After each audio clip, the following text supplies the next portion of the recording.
se han dado cruces en los cuales el otro día, por ejemplo, estuvo Álvaro Ojeda, gracias por ser el pescador hoy, donde coincidía, digamos, que había muchos autores, muchos narradores que además son poetas. En el caso de hoy, no fue armada con ese criterio, pero coincide que varios son periodistas o ejercieron el oficio del periodismo más allá de la narrativa. Pero bueno, grosso modo son narradores de fuste, no me caben dudas de eso. ¿No puedes decir otra cosa? No, porque en algún caso, el otro día, bueno, Gabriel, por ejemplo, además es dramaturgo. Otro dramaturgo, no. Mayra, por ejemplo, a partir de una novela, bueno, ya vamos a empezar el cruce. Pero básicamente la idea era esa, ¿no? Una feria del libro tiende a ser aburrida y esto de presentación, entra uno, sale el otro. Nos parecía que estaba bueno este tipo de cruces, así que bueno, si sienten que en algún momento los estoy peleando, también peléense entre ustedes y la idea es que nos leamos, que discutamos y que hablemos de literatura, ¿no? No se vayan mucho de las ramas y traten de aterrizar cada una de las preguntas que les lance para que sean respuestas de un escritor que está hablando sobre literatura, ¿no? Bueno, recién justamente hablaba del cruce ese entre la narrativa y el periodismo, que sé que por ejemplo a Gabriel Sosa le interesa en lo particular y me ha sorprendido porque varias veces que yo pensé que iba a responder para un lado, él la cruzaba para ese lado, la respuesta. Y por ahí arranco contigo, Gabriel. A ver, ¿hasta qué punto, la pregunta va por el lado de hasta qué punto el periodista se vale de las herramientas que adquirió el narrador y vos lo tapujás un poco y viceversa, ¿no? ¿En qué momento le tenés que prohibir, digamos, al narrador de que use ciertas funciones que el periodista tiene clarísimo? Bueno, primero que nada, buenas noches, gracias por la invitación, Martín. Es un lujo estar acá rodeado de colegas. Básicamente al narrador le dejo que haga lo que se le antoje. Bastante me cuesta armar un texto con sentido como para decirle no hagas eso, haz lo que quieras, mandate donde quieras. Y tampoco es que el narrador en mi caso sea muy arriesgado, más bien tirando tipo no muy imaginativo. Básicamente yo escribo como narrador, como escribo como periodista. Soy de la escuela concisa de Homero Alsina Tevenet, que me sacó bueno. No diré que a golpes porque sé que en algún momento le prohibieron usar un rebenque, pero si hubiera podido usar un rebenque. Después tuve el placer de torturar a Peveroni, que fue editor mío. Y no, yo escribo como periodista. De hecho, las novelas que vos me publicaste, el protagonista es un periodista y están basadas en hechos con los que me encontré trabajando como periodista. O sea que no, está todo muy solapado, no tengo dos universos. A duras penas arrastro uno. Y esto es lo que tengo por decir. Y está muy solapado, te referís a, bueno, en la mesa. Es lo mismo, en estilo y en temática me manejo y en lenguaje me manejo más o menos por los mismos carriles, como periodista y como narrador. ¿Y cómo manejas la verosimilitud para tus novelas y cómo manejas, digamos, la ficción, alguna triquiñuela para el periodismo? Y bueno, yo más que escritor soy al estilo Borges, perdón. Soy un lector, tengo un bagaje como lector importante, entonces cuando necesito meter alguna triquiñuela, cuando necesito meter algo, tengo a dónde recurrir. De hecho, una cosa que me pasó con la segunda novela de la trilogía que publiqué, que es la primera que publicaste vos, todos los personajes que yo meto en las novelas son gente que conozco. No voy a decir si alguno está en esta mesa, no lo voy a aclarar, pero puede ser perfectamente con otro nombre y con otra descripción. Y en un momento estaba escribiendo muy bien, a lo Homero Alsina, no me siento, escribo, vamos, escribo, estamos todo bien, vamos. Llega un momento en que el personaje principal, nunca se con eso, el personaje principal toca un timbre y ahí me tranqué. No tenía. No, puede estar horizontal, no lo afecta así. No tenía cómo seguir, no sabía qué hacer Y yo pensé que tenía toda la novela en la cabeza desarrollada y ahí me quedé trancado. Y al tiempo me di cuenta que estaba por describir un personaje que lo iba a inventar totalmente yo. O sea, no estaba basado en nadie que conociera. Y no tenía herramientas, no tenía cómo. Soy muy limitado. Todos los personajes anteriores, posteriores, todo están basados en gente aunque no tuviera nada que ver con ese entorno, están basados en alguien que yo conocí, es un peligro conocerme. Y este tipo no tenía ninguna referencia. Voy a inventar a alguien, no había manera. De hecho, solo me destrabé con una elipsis, retomé la narración cuando el personaje principal sale de la casa, ya lo conoció, habló con él, me ahorré esa primera impresión del personaje. Si no, hasta el día de hoy estaba mirando la pantalla. Lo que te hubiera evitado 2 libros. Hubiera sido win-win. Y en esa línea, Gabriel Peveroni, ¿cómo manejás, digamos, esta charla ya la tuvimos hace un tiempo, a raíz de Tobogán Blanco, ¿no? ¿En qué momento, digamos, algo que vos creías que era un relato de ficción, una novela,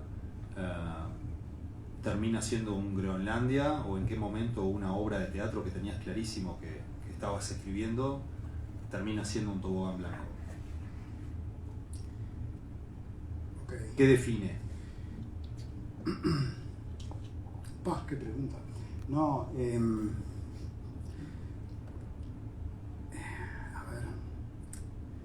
Vos sabés que. ¿Querés tirarla para adelante? No la voy a tirar para adelante. Tobogán Blanco es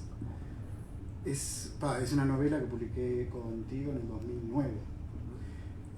Tobogán Blanco es como una primer intento de novela medio teatral que empecé a escribir en el año 1993.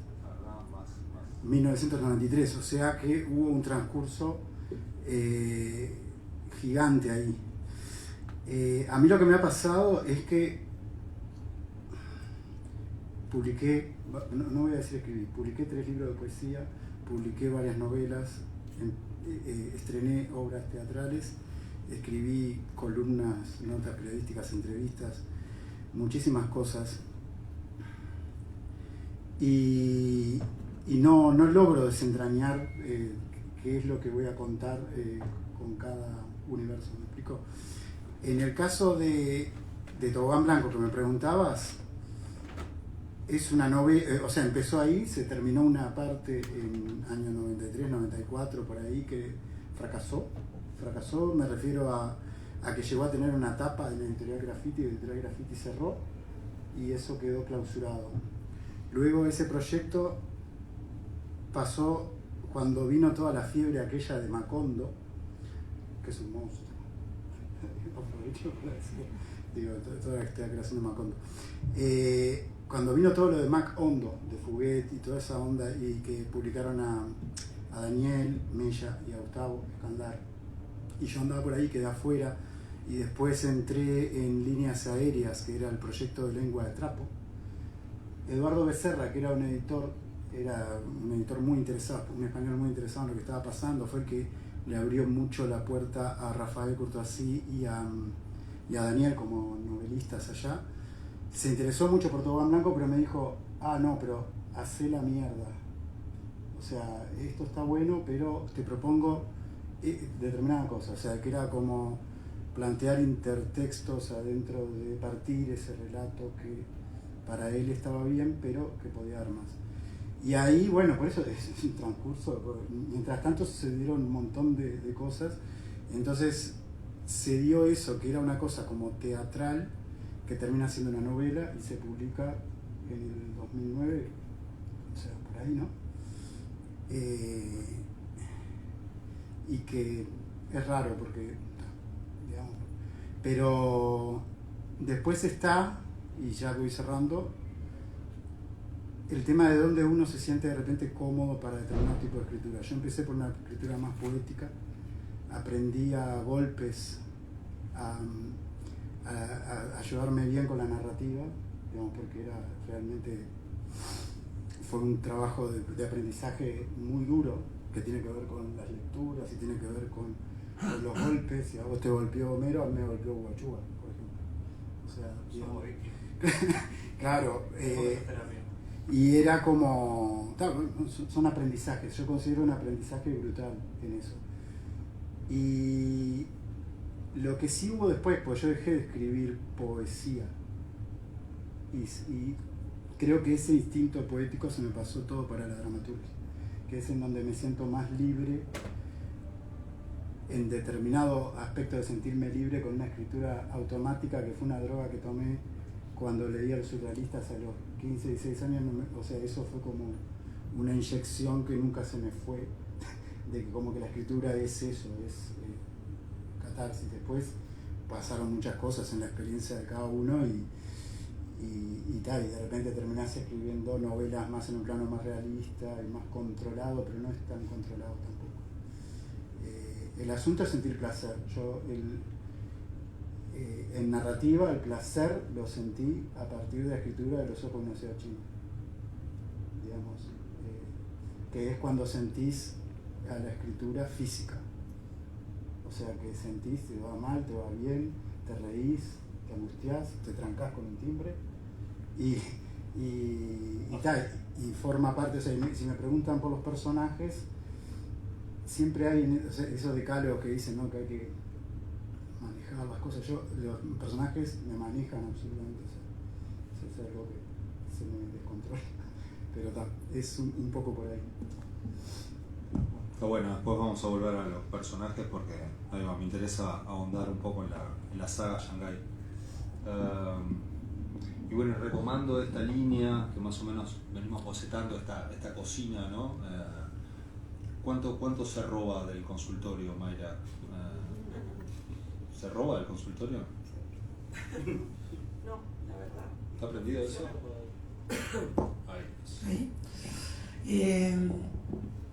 Bueno, soy psicóloga, psicoanalista, para los que no me conocen, un gusto estar acá. Y no se roba mucho, la verdad es que no. En realidad creo que escribo porque siempre tuve como un mundo paralelo que funcionaba en la vida, ¿no? Me subí a un ómnibus y bueno, y siempre estaba como ese mundo paralelo. Y en realidad no me alcanza el tiempo para contar las historias que tengo en la cabeza. No sabría lidiar con otras, ¿no? En realidad, básicamente, tiene la creación de personajes no son tan controlados. Tiene que ver a veces con ideas, a veces con sueños. Creo que en ese sentido el oficio me atraviesa, lo onírico, le hago mucho caso.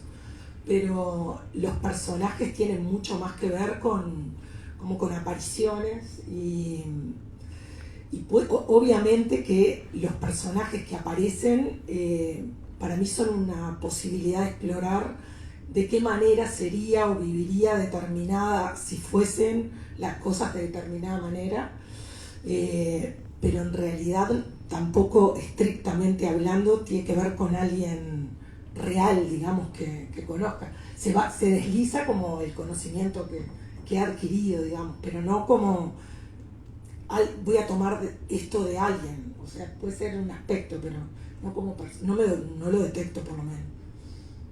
Sí, pensando en el Althusser y en inédita herencia. Claro. ¿Y en qué momento te encontrás con que adentro de ese aparato, de ese artefacto literario que es el ajolote de Althusser, había una obra de teatro? O sea, vos terminaste la novela y dijiste, opa, acá hay una obra de teatro, o siempre estuvo fríamente calculado.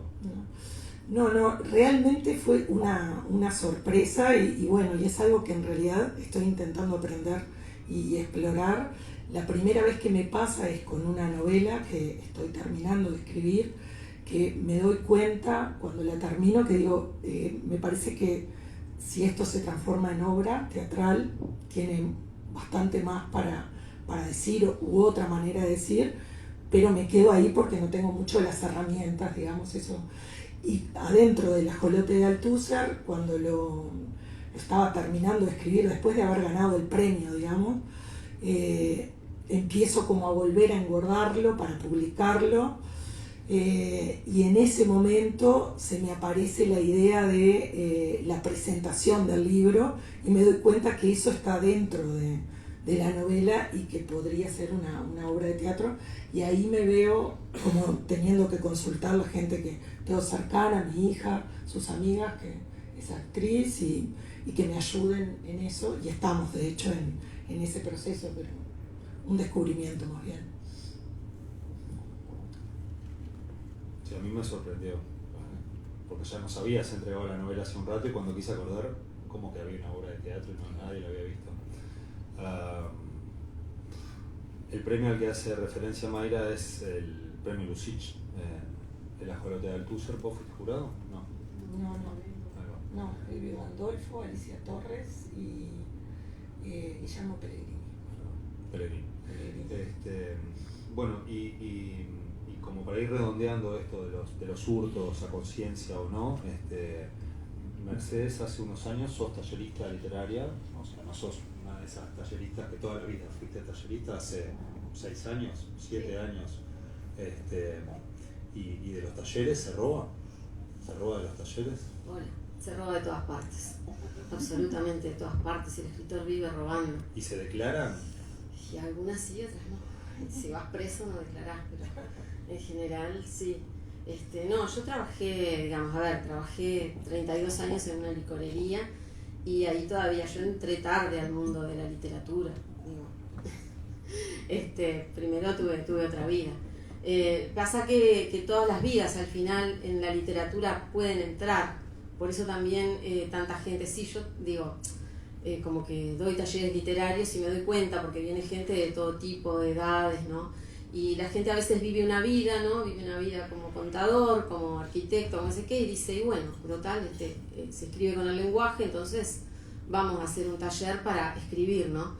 Y eso a veces está bueno porque es redescubrir algo que capaz que estaba ahí, ¿no? Yo iba a ser contadora y después decidí volcarme por suerte a tiempo a la literatura, hubiera sido una malísima contadora.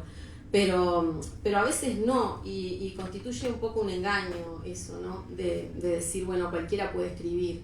Yo creo que no, reivindicando digamos, la tarea del escritor, creo que no cualquiera puede escribir. Los dos, Gabriel, mencionaron a dos personas que para mí también fueron muy importantes. Hugo Achúgar no sabía que yo no escribía en ese momento cuando hice Humanidades, pero sí me abrió todo un panorama con una visión interpretativa de los libros que para mí fue muy importante.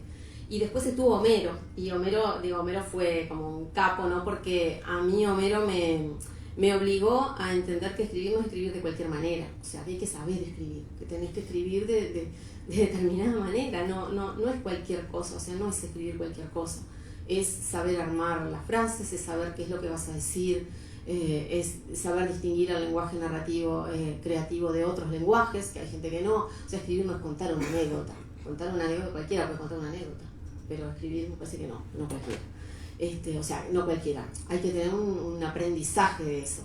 Eso no significa que alguien te vaya a enseñar, desde mi punto de vista, o sea, nadie te puede enseñar a escribir, te puede dar herramientas por ahí, pero vos sos el que tiene que aprender, y se aprende, la verdad es un misterio cómo se aprende, no sé si están de acuerdo o no. Por ahí. No sé si te contesté la pregunta. Sí, me interesó la moralina de que hay que declarar. A veces se declara y a veces no se declara. Bueno, hay una manera clásica, a ver, si citas ya estás declarando, ¿no? Si haces una alusión también estás declarando.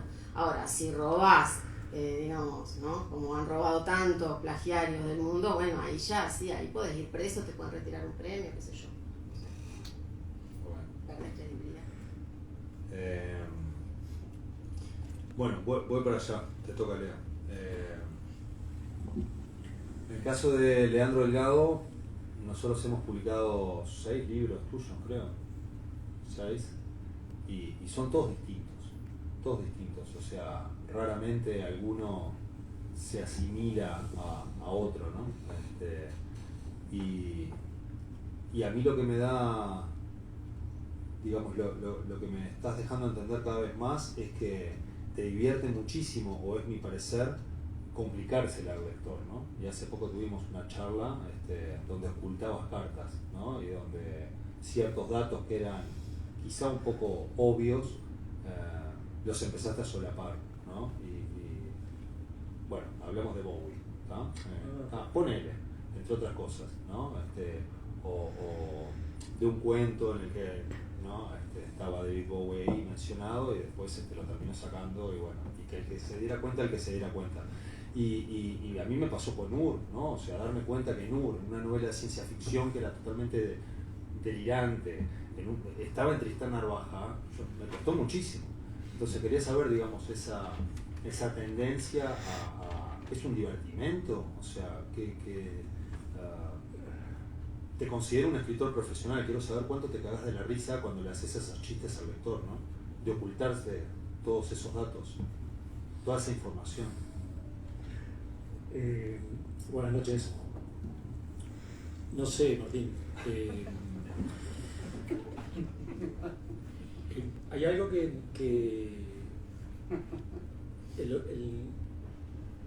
en esos ocultamientos, pero creo que eso lo hace cualquier escritor. Estás haciendo cada vez más. Bueno, capaz que los hago un poco más,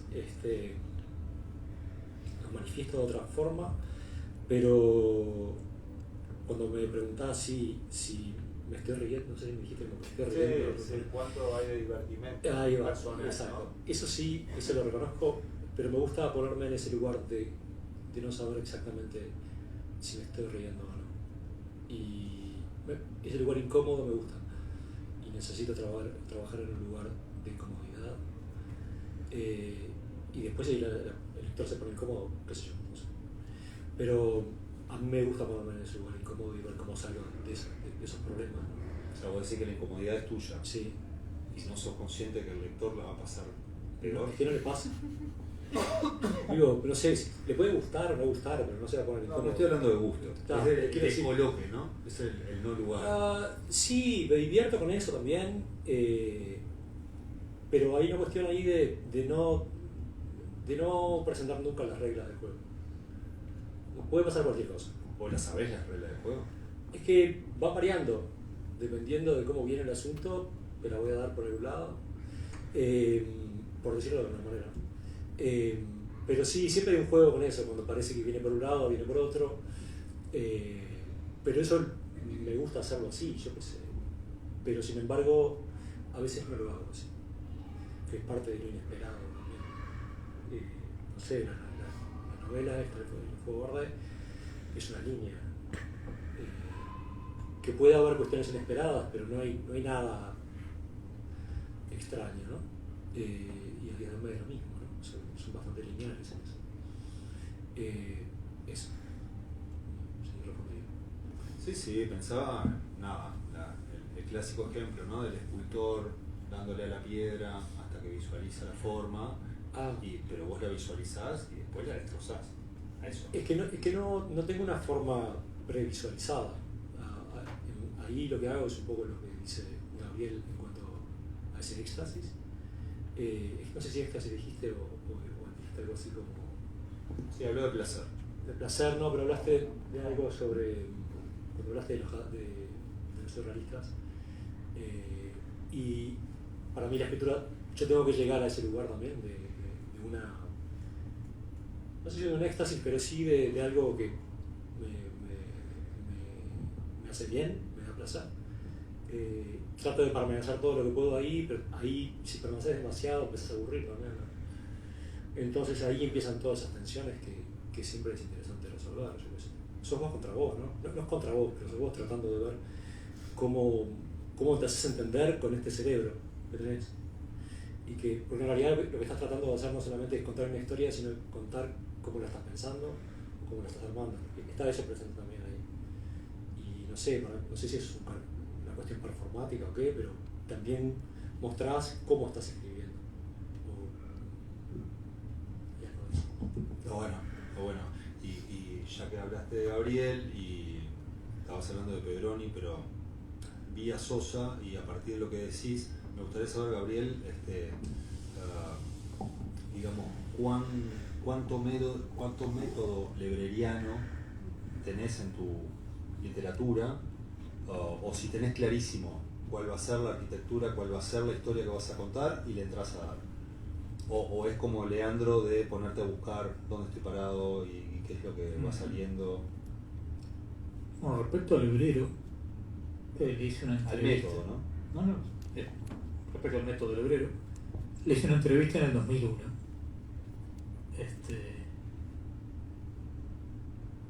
El método del librero para las entrevistas era empezar a murmurar en cuanto se prendía el grabador. El tipo tenía una voz así toda profunda, toda. Decir, bueno, empezaba una entrevista, vos prendés el grabador y empezaba. No tenías idea de qué te había dicho y te volvías loco desgrabando. Entonces después, cuando estaba grabando una entrevista, en algún momento le pregunté algo sobre cómo era su método para escribir justamente. Y me dijo que él no tenía método, que él tenía algo en el inconsciente, en el fondo del cráneo, que le armaba los cuentos, y en algún momento sentía como que le tocaba un timbre, no sé, con una campanilla, o le picoteaba con algo, y los timbres siempre impresionantes. Y el tío se sentaba y escribía, el cuento salía. Y yo me decía, me estás diciendo cualquier cosa, está bien, bueno, es muy pintoresco todo. Voy a hacer que te la creas, pero el grave lo mandé la nota. Lebrero no piensa, el lebrero le sale de adentro. Con los años, los últimos 15 años, sobre todo escribiendo periodismo, que es algo más, te sentás a escribir, me pasa lo mismo. Yo no puedo creer, este viejo loco me dijo un cuento, yo me le reí y ahora me está pasando a mí. Y básicamente me pasa eso, tengo que escribir escribo para varios lados, entonces yo sé cualquier lugar. La Antártida. Bárbaro. Leo 3 cosas, es para niños, entonces tampoco tengo que escribir un manual, no sé. Por eso leo en Wikipedia, una página, busco tenemos una base en la Antártida, mira vos, tenemos 2. Y lo dejo, me olvido. El día antes me llega un mail de Horacio Caballo, che, mirá que mañana empiezo la Antártida.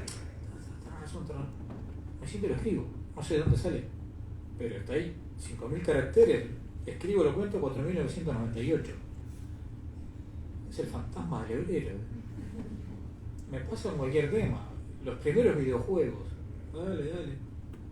El día antes, 4.715. La novela tal que escribió en italiana, que la trajo de tal distribuidora y que la leí arrastrándome y la dejé. Che, si lo matan, si mirá que precisamos, dale, 7.500, 7.436 caracteres. No sé, no tengo método. O sea, un poco se lo debo a Homero, un poco al espíritu chocarrón del hebrero, me hace 2 palmadas en la nuca, pero no tengo método. Me siento y escribo, así me sale generalmente. Pero bueno, es lo que tengo, es la herramienta que tengo. Al comienzo de la charla omití agradecer el espaldarazo y el apoyo y la ayuda en comunicación y difusión de estas charlas de la Red Nacional de Clubes de Lectura. No sé si conocen, hay muchísimos clubes de lectura en Uruguay y además están haciendo un trabajo muy importante y activo de este tipo con con muchos autores uruguayos contemporáneos.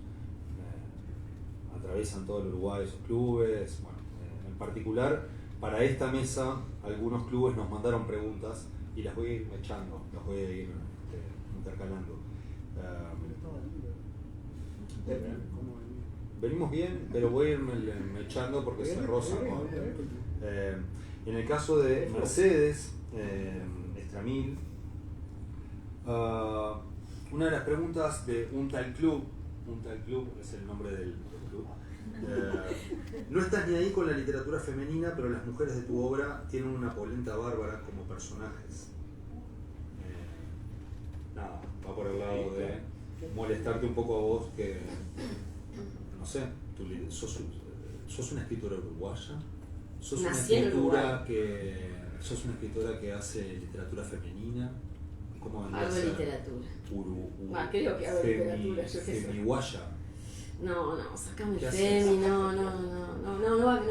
Las etiquetas no me gusta recibirlas, no me gusta darlas. O sea, son muy evanescentes, ¿entendés? Yo qué sé, mañana cambian las tornas, las etiquetas son otras. Cuando uno, no sé, es lo que me pasa a mí, ¿no? Que cuando escribo fuera de ese lugar, escribo desde otro lugar. Escribo siguiendo la historia de unos personajes, de los que, como decían, ¿no? Uno roba de muchas partes. Ojo que capaz que se malinterpretó. Cuando dijimos robar, no dijimos sacar cosas de otros escritores y ponerlas en nuestra. Dijimos robar de la vida, o sea, dijimos de que, bueno, voy a armar un personaje y cómo está armado ese personaje. Está armado con cosas que me pasaron a mí, y a veces sí, pero están armado con cosas que le pasó a mucha gente que yo vi, o está armado con noticias de prensa, o está...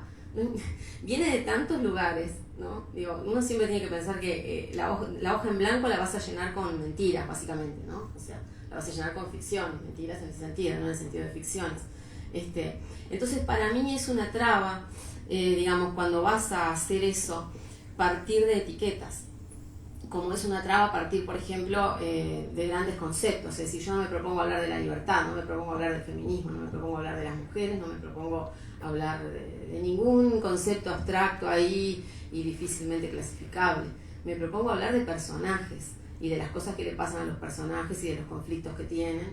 Entonces, ese para mí es el ABC de la escritura, digamos. Si después las mujeres de mis obras son aguerridas o son, no sé cómo fue que las calificaste, bueno, sí, ¿cómo era? ¿Tal club? ¿Cuál? Sí, un tal club. Un tal club. Bueno, de mucho gusto. Pero sí, algunas tienen polenta, también hay hombres que tienen polenta, qué sé yo. No sé, yo, la verdad que no lo pienso en ese sentido, porque una de las cosas que dijeron, ¿no? Que uno tiene que escribir con placer. Y si yo me siento atada, si me siento constreñida por etiquetas, y el placer se me va. O sea, yo digo, necesito... Una de las cosas maravillosas que tiene escribir es que la libertad es absoluta.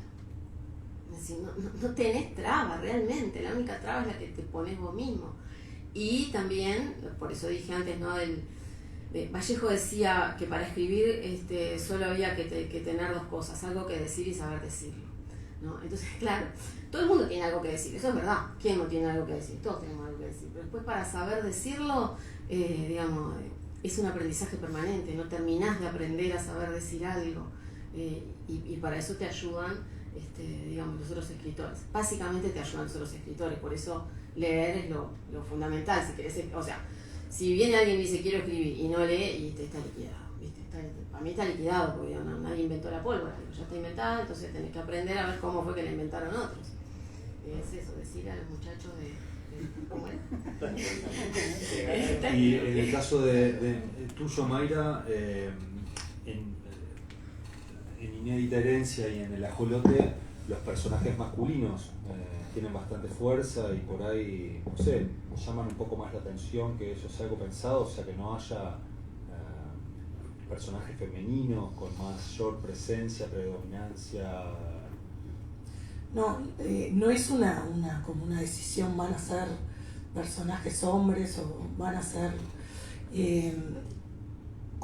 por ejemplo, con El Ajolote de Althusser, que yo lo empecé a escribir hace como 10, 12 años, surgió en realidad como un juego surgió como un juego. Yo dije, bueno, he hecho de todo para adelgazar, menos escribir. Voy a escribir una historia y terminó siendo una historia de ciencia ficción, ¿no? Donde los gordos están prohibidos y hay un sistema de adelgazamiento. Entonces empezó siendo un juego y ese personaje fue Borsar, pero no fue hombre, o sea, como voy a ser un hombre, tampoco dije no voy a ser una mujer, digamos, ¿no? O sea, creo que en eso, esto que estamos diciendo, ¿no? Hay algo que no es tan controlado, digamos, uno no, o sea, va agarrando cosas evidentemente de cómo Borsar va cobrando cuerpo, digamos, tiene que ver con un montón de cuestiones. Al principio es una idea y luego eso va tomando su propio camino, va creciendo y bueno, y evidentemente quien escribe va tomando determinadas decisiones de qué forma darle, de qué manera, qué cosas sí, qué cosas no, pero primero yo creo que es como libertad absoluta de dejar eso salir y bueno, y una vez que cobra forma, sí hay determinados recursos para la reescritura, digamos, ¿no? Entiendo, pero al principio no es nada demasiado, va a ser un hombre porque me interesa que de esa manera no me funciona, digamos. Voy a tirar un... ¿Cómo estamos de hora, Álvaro? 38. Sí. Nada, para respetar el laburo de estos clubes, vamos a adelantar alguna. A ver, Leandro, mira, el club Contratapa, no me acuerdo de dónde es Contratapa. ¿Alguien sabe dónde es Contratapa? No, el club Contratapa te manda estas. En tus relatos o novelas que bordean lo fantástico o la ciencia ficción, ¿escribís las dos historias por separado o lo haces de manera lineal y después le haces los cortes? Esta es como trabajás. No entendí. Nada, en el caso de las novelas de ciencia ficción debe ser por UR. Pero dos historias separadas. Claro, si las historias las escribís por separado o directamente haces una primera escritura y después la diseccionás y empezás a barajar. Sí. Debe ser un lector atento. No, muy atento. Sí, incluso más de dos.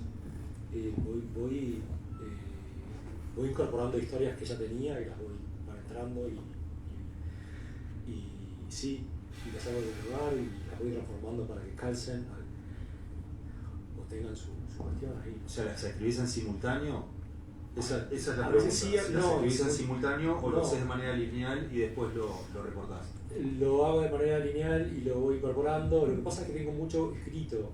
Entonces, por ejemplo, en UR, por ejemplo, que si es que me preguntás, la segunda parte empieza con una crónica que escribí para Brecht una vez, para poner un ejemplo. Pero ahí lo que estoy haciendo es eso.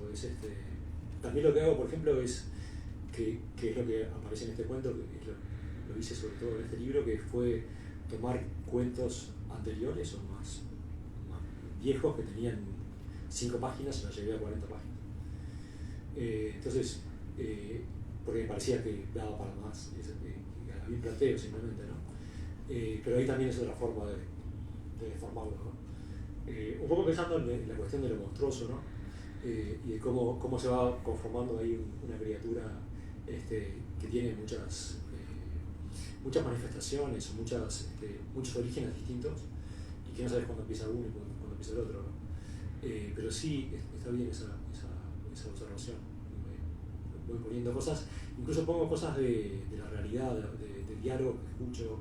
Ya no lo hago tanto ahora, pero sí hay un cuento en este último volumen de cuentos que es en la época del chat Gmail, que lo que hago es tomar todo ese chat con una persona muy particular y lo que hago es juntar las dos voces, el diálogo ese como un monólogo. Y después a ese monólogo le voy agregando cosas mías además, y después que está hecho el monólogo me parece que está bravo para leer así, entonces lo voy cortando en pedazos, y después que lo corto en pedazos ahí le meto preguntas como si hubiera un interlocutor que aparece ahí de golpe y tal. Pero eso todo el tiempo es algo que está en proceso, ¿no? Y bueno, termino con Bueno. Gabriel, en tu caso, Gabriel Peveroni, ¿escribís sobre lo que conoces o metés archivo, investigación? Por ejemplo, pensando en Shanghái, ¿no? Que son esas cajas, esas muñequitas, las mamushkas, una historia dentro de otra historia, dentro de otra historia. ¿Cuánto hay ahí, digamos, a nivel de los lugares, de las ciudades, a nivel de los personajes? Mirá, Shanghái es un proyecto que empecé en el 2010 y todavía no terminé. O sea que ya salieron 2 novelas y salió una obra de teatro. O sea, el comienzo era una obra teatral, que era un proyecto. Gané ese proyecto de Ibresena para la escritura de una obra teatral, que era como terminar la trilogía en un lugar de ciudades que no conocía y que escribí sobre ellas, o ciudades, no, lugares, Groenlandia, Berlín, Shanghái. Entonces, en lugar de seguir ese lenguaje poético y en un tiempo prudencial de 6-7 meses escribir una novela, escribir una obra de teatro, decidí trabajar sobre los personajes que después iban a estar en la obra de teatro. Entonces empecé a escribir desarrollo de los personajes en situaciones y ahí empecé a escribir una novela y en determinado momento paré y resolví el tema administrativo que tenía con la beca, digamos, entre comillas, porque es una obra que defiendo mucho pero que no tiene nada que ver con la novela después. Shanghái es un proyecto que a mí o sea, es como lo que decía, son como niveles de aprendizaje. Ahí me lancé y empecé como un disfrute. En ese disfrute sí, lo que encontré, lo que pasa es que ahí justo se conjugaron muchas cosas, otras drogas, Bolaño, Aya. Entonces eso, lo que generé fue un espacio en donde podía escribir libremente. Y ahí entra de todo, lo que conocía, lo que no conocía, y me pasó una cosa, que es lo que disfruté, que es lo que de repente no sé de qué manera lo disfruta el lector o no. También está el tema de dónde ponemos al lector cuando escribimos. Yo a veces, generalmente no lo pongo en ningún lado, o sea, escribo para mí. O sea, y entonces fue algo raro, o sea, porque yo había escrito novelas en las cuales tenía clara la estructura, pero que iba a llegar de A hasta B y nada más. Y después llegaba o no llegaba. En este caso yo lo interpreto, lo vivo y lo viví como que iba abriendo, estaba en una selva y voy abriendo caminos y no miro para atrás. Eso me llevó a un mundo de contradicciones, pero esas contradicciones se sostienen conceptualmente en el sentido de que es una novela coral, escriben como 20, 30 personas que se van sumando, cada vez se suman uno más, y todos ellos difieren en la versión de las historias que se están contando, entonces es libre la no veracidad, la no veracidad histórica de los mundos que se crearon ahí. Entonces me da lugar para meter mucha cosa. A mí me genera un debate difícil eso de qué decir, o decir algo y cómo decirlo. Yo estoy muy en el cómo decirlo, tanto que de repente se me apagaron el qué quiero decir. Yo en realidad yo no sé qué quiero decir, no me interesa, no, creo que no interesa ni yo como opinión, mis opiniones no interesan a nadie, o sea, pero sí sé que, o sea, sí entiendo que desde ahí algo pasa. ¿Qué pasa? Que lo interpreta el lector. Yo lo interpreto a mi manera, pero no sé si me explico. Sí, sí. O sea, sí me interesa, espero no volverme demasiado radical o extremista para el otro lado, solo me interesa la estructura, solo me interesa la forma, solo me interesa la forma en que se dice algo. O sea, y eso me ha llevado, por ejemplo, en el periodismo, a, como decía Gabriel, voy a mirar escribir de esto, y ahí hay algo de oficio también, y tal, que decís cualquier cosa, no decís cualquier cosa, estás libre, tenés una cierta libertad. Pero me ha llevado a un perfeccionismo absoluto, o sea, a un perfeccionismo un poco masoquista. O sea, a veces con el género de entrevista me cuesta horrible seguir trabajando, porque una entrevista puedo demorar, no sé, 40, 50 horas reales de trabajarla, editarla para que me guste.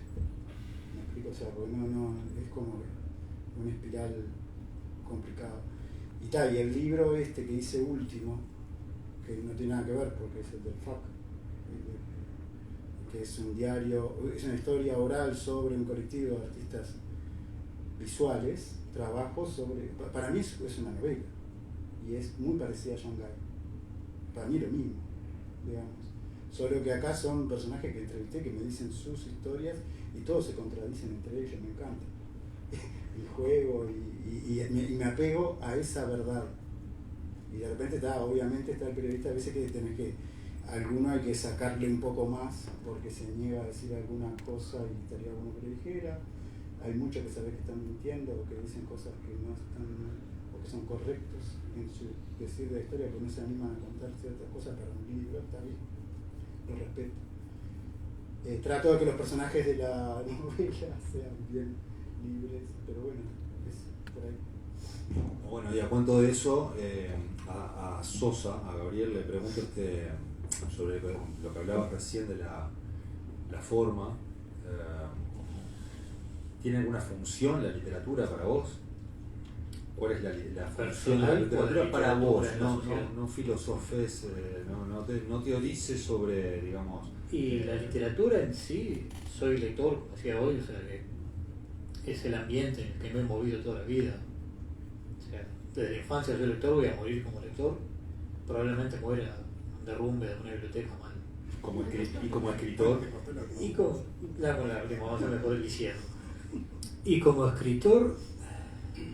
O sea, ¿cuánta satisfacción de ego personal hay y cuánto...? De hecho, creo que he dejado de escribir ficción justamente porque me planteé para qué, ¿no? O sea, uno es escritor acá y estoy en una mesa con escritores reconocidos y estamos hablando de donde hay 500 libros, con mucha suerte, yo no sé venir a mitad de eso. Se publica muchísimo, se escribe muchísimo más, por eso bien, imagínense lo que debe ser la bandeja de entrada de ese correo.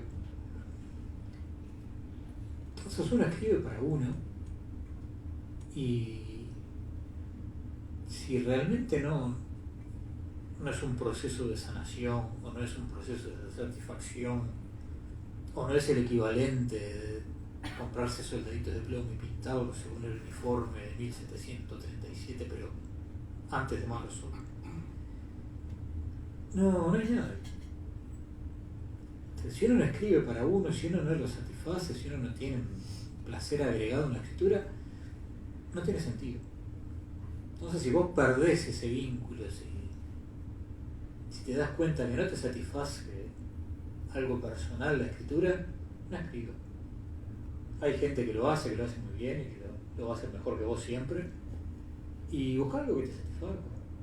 Dedicate a, no sé, a la cocina, hacer el omelette perfecto. Te puede llevar años estudiar eso. Leandro, ¿vos tenés alguna rutina? ¿Cómo manejás al monstruo interior? A veces es difícil, pero porque a veces tengo que escribir para sentirme mejor. Y es realmente hay momentos en que me salva, ¿no? La escritura me salva de momentos por los que pasamos todos, pero yo lo paso por ahí. También hice terapia, pero me parece que ahí estableces un diálogo que no estableces de otra forma. Si sirve o si no sirve, sí sirve, a mí me sirve para eso, qué sé yo, me sirve para hablar conmigo, ¿no? Estoy hablando conmigo todo el tiempo. Y soy mi mejor interlocutor, ¿no? Claro, hay todo, digamos, aparecen todos tus fantasmas, aparecen todas tus salvaciones, aparece todo en ese mundo que es tuyo, ¿no? Y esa propiedad de ese mundo para mí es un regalo del cielo, ¿no? Poder ir a ese lugar cada vez que necesito, la verdad es que lo agradezco. Y bueno, ojalá pudiera vivir ahí. Creo que si viviera ahí me volvería loco también. Porque por suerte tenés un trabajo horrible y espantoso que te hace volver a la realidad y que te genera. No sé exactamente si hay algún vínculo entre el horror de trabajar todos los días y tu producción literaria, ¿no? Si una cosa alimenta a la otra, no sé. Pero me doy cuenta de que ese espacio de literatura mía, de ese mundo, sí, lo necesito mucho. Mercedes, ¿te duelen los muertos en cada novela o los enterrás felizmente? hacerme esa pregunta dentro de un minuto, porque primero quería decir algo respecto a lo que dijo, que me pareció re interesante, porque ¿para qué sirve la escritura, no? Cuando le preguntaban a Alfredo Fresia para qué servía la poesía, decía que no servía para nada. Y la escritura en realidad tampoco sirve para nada, pero sí sirve, ¿no? Parece una contradicción, ¿no? Pero sí sirve para, en cierto modo, como salvación, ¿no? Ya lo decía Flaubert, y la escritura sirve sí como salvación, porque, pero ¿qué pasa? Cuando estás al borde del abismo, ¿no? La escritura te sirve, pero te tenés que tirar al abismo para que realmente te salve. Entonces, esa es la contradicción que yo encuentro. Y ahora sí, bueno, no me quería dejar de decir eso, me pareció súper interesante lo que dijiste, Leandro. Ahora volví a hacer la pregunta, yo me olvidé. No, eso. Los monstruos, sí, era. sí. Bueno, dentro de tus monstruos, ¿cuánto Sí. pesan esos muertos, ¿no? Que vas dejando novela a novela y si los sepultás Bueno, felizmente, no. o si te duelen. Pasa algo curioso con los muertos, y es que los muertos en realidad, y eso pasa en la vida, ¿no? Para el inconsciente siguen vivos. Entonces, en la literatura también, digo, no los sepultás los muertos, ¿no? Con la literatura. Yo creo que les das otra vida. Si entiendo a lo que te estás refiriendo, ¿no? A que los monstruos que te llevan a escribir, si cuando después escribís, ¿no? Si como que esa catarsis, ¿no? Los echa fuera de tu vida. Y no, me parece que no los echas fuera de tu vida, pero los ves de otra manera, es decir, los pasaste por el tamiz de la escritura, los revolviste, los diste vuelta, los mataste, los hiciste volver de vuelta a la vida, pero ya no te hacen daño. Creo que está por ahí, por lo menos en mi caso, ese punto, ¿no? Bueno, ya estamos, ¿no? ¿Qué tal? Tiene un par de... ¿Tiene otra? ¿Sigo ahora? Sí. Bueno, para cumplir con los clubes de lectura, y acá les pido así 2 minutos. Mira, Mayra, contratapa de nuevo. ¿De qué depende la extensión del texto para el caso de inédita herencia en relación al ajolote? Calculo que eso fue porque este club creo que había trabajado el ajolote y tiene una extensión que es 3 veces más extenso que inédita herencia. Sí, inédita herencia fue un ejercicio, porque bueno, un poco también me gustó mucho escuchar lo que decían con respecto a escribir, ¿no? Que también escribo hace 24 años y publico hace 4, por lo tanto es algo que me ha ayudado a descubrir e investigar, es un modo de investigar determinadas cuestiones, de vivir también, ¿no? Y entonces, por ejemplo, con inédita herencia estaba muy enganchada leyendo a los Oulipo, y entonces siempre me sale escribir novelas muy largas, entonces me propuse parar sea como sea en la página 74, y entonces en realidad tiene esa extensión porque paré en la página 74. Y con El ajolote es una novela que trata sobre la gordura y con lo que hacemos con la gordura, ¿no? De qué manera intentamos siempre adelgazarla y cómo la redundancia, la adjetivación en exceso, todo eso debería recortarse. Entonces juego con eso y es un texto gordo, ¿no? Y por gusto tiene, no me acuerdo cuántas páginas quedó, porque originalmente tenía más, pero creo que quedó en 300 páginas, una cosa así. Gabriel Peveroni, extremos lectores, pregunta, ¿extrañas el punk?